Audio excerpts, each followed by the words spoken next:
Hey everyone, it's Jack from Cultaholic back once again, this time to talk about the first major UK WWE pay-per-view or premium live event in 3 decades. Lots to discuss in this one, of course. We're going to talk about Drew McIntyre trying to prize that world title away from Roman Reigns. We're going to talk about Sheamus versus Gunther for the IC title. We're going to talk about Rollins versus Riddle, Shayna versus Liv, everything. We're going to cover it right here because it's time to talk about what happened at WWE Clash at the Castle 2022. Let's go.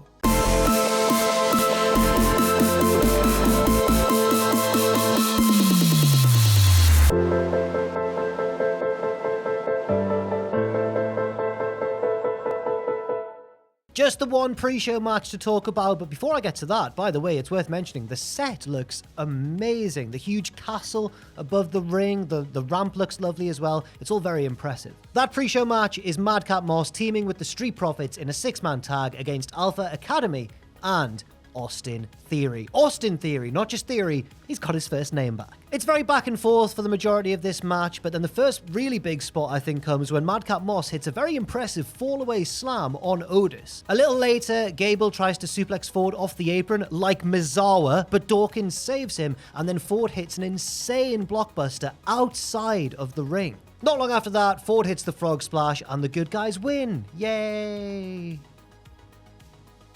The first match of the main portion of the show is the 6-woman tag team match between the teams of Bianca Belair, Asuka and Alexa Bliss, and the team of Bayley, Io Sky and Dakota Kai. Because this is a UK show and Bayley is permanently over in the UK, they're a huge chance for her, but she rejects them because she's a heel now, guys. Come on. Bianca hits her nice handspring moonsault on all 3 opponents early on.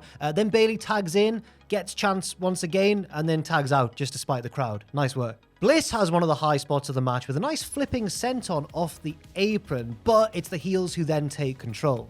A hot tag to Bianca gets teased, but then Bayley pulls her off the apron, but Bianca does eventually get the tag and has a nice exchange with Bayley before Bliss and Asuka then all get involved as well for a huge superplex to the leader of the heel team. I should say, they're probably called Damage Control now, aren't they? Their troll and everything said Damage Control, so yeah, they're here to control the damage. Eventually, Bianca ends up isolated and Bayley holds her in the corner with her braid to fall victim to Dakota's kick, then the rose plant from Bayley, then the moonsault from Io Sky, and then Bayley it is who makes the pinfall on the Raw Women's Champion. The heel team win, as many people did predict, but it was Bayley getting the pinfall on the champion, which should probably set up a future title shot. Before the next match, we see that earlier today, Drew McIntyre met up with Tyson Fury backstage, before Fury is then shown in the crowd. Another person shown in the crowd is Bret the Hitman Hart, to a huge ovation, of course, given his main event against Davey Boy Smith 30 years ago. The next match is a doozy. Sheamus taking on the IC champion, Gunther. And before the match, Ludwig Kaiser introduces not only Gunther, but also Giovanni Vinci back into Imperium. I guess that might signify that his NXT run could be over. There's a little repeat of the SmackDown spot at the start of this match with the henchmen of both guys all brawling around them while Sheamus and Gunther just stare at each other. They then hit each other a lot of times. This is a big brawly start to the match, and Gunther hits a stiff big boot right in Sheamus's face. Sheamus gets back into the match but gets chopped off the top rope down to the floor and then power slammed on the steel steps. From this point on, a big stretch of the match is Gunther just dominating Sheamus, battering him with stiff chops, slaps, strikes, elbows, you name it, and Sheamus looks really beaten up. His chest is bleeding. But of course, this makes Sheamus's fight back all the more exciting, and he does the chest beats across the announce table on Gunther, then on the apron as he normally does, and then across the crowd barrier as well, and the crowd are really into this. Of course, this is because Sheamus has survived just such a beating, and then he hits the white noise for a near fall, and the crowd almost lose their minds. Then a huge Celtic cross off the top, but Sheamus is just too slow to cover, and again, it's a very near fall. From there, Sheamus sets up for the brogue kick, but as he goes to hit it, his lower back gives out because he took a big powerbomb on it earlier on in the match. Gunther takes full advantage of this, hits another big powerbomb, and both men are down. When they recover, Gunther looks at Sheamus and destroys him with a huge lariat, and that's enough for 3. Gunther is still the IC champion. But I don't think the story of this match was just Gunther's domination of large stretches. It was also a story of Sheamus really putting over his opponent and making Gunther look like a really strong champion. And Sheamus, for his efforts, gets a huge standing ovation from the crowd after the match. It's very nice to see, and Yeah, Sheamus is the man. We get another crowd cameo from UFC welterweight champion Leon Edwards, who recently won the belt. Congratulations to him. Very good stuff. The next match is Liv Morgan defending the SmackDown Women's Championship against Shayna Baszler. And Liv's strategy early on appears to be just go for all the roll-ups. Just try, because Shayna's really scary. Shayna goes for an early Kirifuda clutch attempt, but Liv gets out and then tries the clutch herself, it looks like. But Shayna just very calmly counters it. It's quite a cool spot. Shayna targets Liv's weakened arm and starts to dominate the match, but eventually, Liv fires up, but the crowd seem a little bit quiet, maybe a little bit deflated after that previous match. Shayna gets back on top of things and tells Liv to quit like you always do, but Liv doesn't listen and gets a triangle locked in, which she transitions into an armbar. She's been training jiu-jitsu with Matt Riddle, remember, but Shayna gets out and stomps on the weakened arm. She knees Liv right in the face, but Liv manages to kick out and hang on. The match continues. Shayna gets the clutch locked in a little bit later and turns it into an armbar of her own, but Liv rolls and makes the ropes. Shayna goes for a knee again, but Liv catches it and hits a codebreaker straight into oblivion and pins Shayna Baszler to retain the SmackDown Women's Championship. Very nice stuff. Yeah, this was a good match. There was a little bit of everything, submissions, groundwork, back and forth stuff, but at the same time, the crowd did seem a little bit deflated, as I mentioned, perhaps because of that banger IC title match. So, they enjoyed it, but not too much. Actually, this person did. We get another cameo appearance, this time from Adrian Street, UK wrestling legend, and his legendary manager, Miss Linda. Lovely to see them. After that, we get the entrances of Rey Mysterio, with Dominik Mysterio, of course, and Lucha Edge. Look at that mask. The crowd are hyped for Edge, audibly singing along to his theme music, and that team, of course, are taking on Finn Balor and Damian Priest of the Judgment Day, accompanied by Rhea Ripley. Finn and Rey start off, but Balor tags out a Priest who wants to face Edge, so the crowd are really hyped when Edge tags in. We get a nice moment of teamwork from Edge and Rey when Edge throws Rey over the top rope into a moonsault on the heels. Rey gets worn down a lot by the heels though, and Priest even taunts Edge and spits at him on the apron. Dastardly behavior. The action spills to the outside at one point where Rey crotches Priest on the crowd barricade, right? And Priest's reaction's like weird. He kind of goes like, ooh, ooh, ooh. Edge eventually gets the hot tag from Rey and runs wild a bit and even hits a 619 on Finn Balor. Sort of. It's not quite as crisp as Rey's version. Rey hits a big splash, but Priest seems to break up the pinfall attempt on Balor, but I'm not quite certain what happened. I don't think the camera really caught it properly. After this spot, Priest is on the apron and Edge wipes him out with a spear through the ropes to the outside, kind of like what Big E does. It was really impressive. Balor sets Edge up for the coup de grace, but Dom gets in the ring to try and stop it. So on the outside, Rhea just batters Dom, but then Rey saves him by diving into Dom and Rhea at the same time. I think they both took the brunt of it, to be honest. Dom grabs Balor's foot from the outside, Rey hits the 619, Edge hits the spear, and that's it. The babyfaces win because the Mysterios won't stop cheating. Seriously, Dom interfered twice in this match, and I don't think Rhea did once. I am absolutely aghast with the refereeing here. But that's not all, because afterwards, as the babyfaces celebrate, Dom low blows Edge. The crowd lose their minds as Rey calms down Dom, saying, "What are you doing, son? Calm down." And Dom's like, all right, Dad, I'll calm down. Bang! Lariat to Rey Mysterio. Dom has gone fully heel, and the Judgment Day are delighted by this. But Dom doesn't leave with them. He walks up the ramp alone. The penultimate match of the night is Seth Rollins versus Matt Riddle. Also has his first name back. Congratulations to him.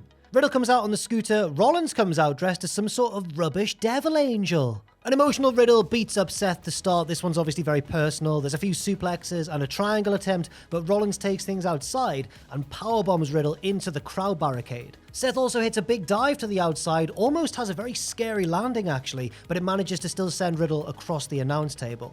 Throughout this match, Rollins is kind of in control, but Riddle's firing up now and then. The crowd are kind of on both guys' side. Like, Riddle's obviously the babyface, but they just can't help but sing Rollins' theme tune, which they do loudly at several points in this match. Later on, Rollins goes for the pedigree, but it gets countered into the bro to sleep, then a powerbomb and a kick for a very near fall. Riddle goes for the floating bro, but gets knees upon landing. Rollins goes for the stomp, but Riddle avoids it and locks in a triangle, but Seth slowly reverses it and hits a neutralizer like Cesaro, although commentary call it the bro Derek, but I'm pretty sure that's when it's like more of a tombstone-y position. It only gets 2 either way, and they have a big strike exchange. Seth then flips out of a powerbomb attempt very nimbly and hits a quick pedigree, but Riddle kicks out. It's a weak kick out, just like one shoulder rolling off the canvas, but he still kicked out of Triple H's move, everybody. Seth viciously taunts Riddle, and this is the crucial turning point of the match, because Riddle fires up and gets very angry, but it allows Seth to capitalize on him going too far, and he manages to catch him with Randy Orton's draping DDT. Rollins even does Orton's taunt, setting up for an RKO, or it might actually be a stomp, who knows. But Riddle reverses it anyway and just pounds away with kicks and strikes and big elbows. Seth tries to roll out to the outside to escape, and Riddle catches him and bounces his head off the announce table. Riddle doesn't care if he gets DQ'd anymore. He grabs a chair from the timekeeper's area and tries a concerto attempt on Rollins on the announce table, but Rollins manages to get out of the way. They get back in the ring, but as Riddle slides in, Rollins catches him with a stomp. He's capitalized on Riddle's anger. Just to make sure that he's going to win the match, however, he heads up to the second rope and hits another stomp from there, and that's all she wrote. Seth Rollins wins the match, and Riddle has a nasty lump on his forehead as the match ends, and Seth laughs at him from the ramp. Before the main event of the night, we see that Tyson Fury also met with Roman Reigns earlier on. Ooh, interesting. We also see Karrion Kross and Scarlett in the front row of the crowd. Could they factor in to the finish of the match? No is the answer. We'll get to that in just a second. But before the main event, we get a lovely little video package for Drew McIntyre set to Broken Dreams. And it's kind of his journey in WWE over the years and everything. It's quite nicely done. And finally, it's time for the main event for the undisputed WWE Universal Championship. Drew McIntyre, who gets a big hero's welcome, versus Roman Reigns on his own. No Usos, no Paul Heyman. And for the first time in a while, he is booed unanimously during his entrance. The bell rings and there's just a huge reaction in support of Drew. Roman looks almost confused and annoyed that the crowd would dare to prefer somebody over him. It's a slow, tentative start, so the crowd amuse themselves by chanting, "Who are you? Who are you?" at Roman, who again looks quite irritated. Drew takes control after a while and beats Roman down on the outside, but he gets distracted by Karrion Kross and Scarlett in the front row. That's really their only involvement in this match, and Roman takes control from there. Roman beats down Drew some more and gets on the mic asking Cardiff to acknowledge him to huge boos, but then he turns into maybe the best headbutt I've ever seen Drew McIntyre throw. Drew fires up, he does a lovely kip up and a few belly to bellies. He sets up for a Claymore kick, but Roman wisely rolls out of the ring. Later on, Roman gets a near fall off a Uranagi, which Michael Cole calls a rock bottom, the silly goose. A Superman punch from Roman is reversed into the Future Shock DDT. Drew goes for the Claymore again, but then runs into a Superman punch, which again only gets 2. Roman does manage also to hit the spear, but Drew just about kicks out in time. Roman then turns to the guillotine, but Drew slowly powers out and looks to be building up a head of steam, so Roman rolls out of the ring again, but Drew goes after him and spears him through the crowd barricade. He gets Roman back in before the referee's count of 10 and goes for the Claymore, but no, it's a spear from Roman, but it only gets 2. Roman argues with the ref, so Drew claymores Roman in the back of the head, but it also bumps the referee, and A-Town down, here comes Austin Theory with another referee in tow. He's looking to cash in his Money in the Bank contract. He tries to cash in fact, but Tyson Fury stands up in the front row and just smacks Austin Theory, knocking him out and preventing the cash-in from happening. Back in the ring, Roman tries to use a chair but runs straight into a Claymore. 1-2. No, he just kicks out and the crowd are devastated. So then Drew hits Roman with a spear, stealing his finisher, and another Claymore. This is it, surely this time. 1-2, and the referee gets pulled out of the ring by Solo Sikoa. From there, Roman hits another spear, and unthinkably, to people from the UK like myself, Roman Reigns defeats Drew McIntyre in Wales and retains the championship. Absolutely devastating. I don't quite know what to say. Now you might think, well, I understand the importance of Roman's legacy and the length of the reign, and maybe there is an argument that you can't have him lose it. But on the other hand, how are you going to, if you want to do that, Triple H, if you want to go through that sort of booking idea, how do you send the crowd home happy? Don't worry, guys. Tyson Fury's on the scene again. Fury gets in the ring, and for a while it looks like he's going to hit Roman, but instead he just shakes his hand and Roman leaves with Solo Sikoa in tow. And Drew's left alone in the ring with Tyson Fury. And then Tyson Fury says to Drew, "You've done well, chin up, mate, don't worry." And then he sings him the full intro and first verse and chorus of American Pie by Don McLean. What the hell is going on? At this point, I'm thinking, is Drew going to headbutt him when he turns around? But no, Drew joins in, sings a few lines as well, and then says, thank you, Tyson, mate. Cheers, nice one for that. I will be back. I'll get my hands on those belts. Don't worry, everyone. Also, let's sing a bit of Sweet Caroline. But then Tyson Fury's like, nah, you're all right. So then Drew goes, all right. And then he sings the chorus of Don't Look Back in Anger by Oasis. The crowd joins in, and then Drew goes, let's have a party. And that's it. That's the end of the show. What the hell? What is going... I'm sorry, I've just covered my mouth there in disbelief, even though I'm talking into the mic, because I can't quite verbalize how baffled I am by this finish. Like, yes, I will say it was an entertaining main event and an entertaining show in general. But man, it really felt like everything was geared towards Drew winning those belts. And even if you disagree with that booking decision, and fair play to you if you do, you have to agree that the whole thing about Tyson Fury singing to try and send the crowd home happy, that's a bit weird. And I know he does it after he wins boxing matches, I know that. But it just felt a little bit insincere to me. I don't know. Let me know what you think. I'm desperate to know what other people think as well. And do let me know your general opinions of the show overall in that comment section down below. And thank you very much for listening to this video. I've been Jack from Cultaholic, and that was everything that happened at Clash at the Castle 2022. I need a lie down.